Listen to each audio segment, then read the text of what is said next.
Bueno, hacemos un repaso rápido aquí. Aquí tenemos la moldura que va a presión, que sale de estas dos trabitas y se saca por aquí así. Luego tenemos otra tapa que va aquí, que es una tapita plástica, sale a presión. Y luego aquí tenemos dos tornillitos que son unos hexagonales, ¿vale? 5. ¿Qué pasa? Que la diferencia en las puntas de los tornillos, ¿lo ves? Este, que es puntiagudo, es el que va aquí, para que sirva de guía para enroscar allí dentro. Luego que saquemos esta tapa y los dos tornillos, y hayamos sacado esto y el tornillo que va aquí, pues tiramos de la parte de abajo del tapizado con fuerza y se va despegando todas las trabas que tiene. Y luego tenemos que soltar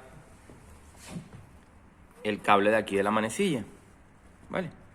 Va enganchado aquí una parte plástica y luego aquí tiramos este seguro hacia atrás y levantamos el cable.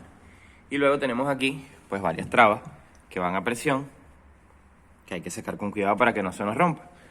Nos quedaría más o menos esto así. Entonces sacamos los tornillitos 10 de aquí, o tuercas 10, y sacamos el alzacristal por aquí de este lado. En este caso dejé el cristal arriba, lo subí y lo dejé arriba, porque lo que coge el cristal estaba partido, que es esto. Aquí tenemos todas las cositas, aquí está la botonera, que va en el enchufe, que hay que soltarla también del tapizado, y este es el enchufe del motor eléctrico, que podemos sacar el motor eléctrico y sustituir solamente el alzacristal. Y esto le hemos puesto cinta doble cara alrededor, para luego, al poner esto, que quede bien en su sitio y lo vamos a reparar todo.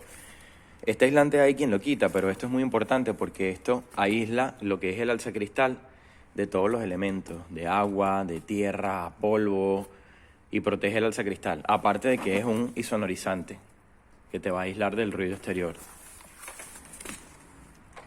Bueno, esto es un breve review. El hexagonal es un hexagonal 5.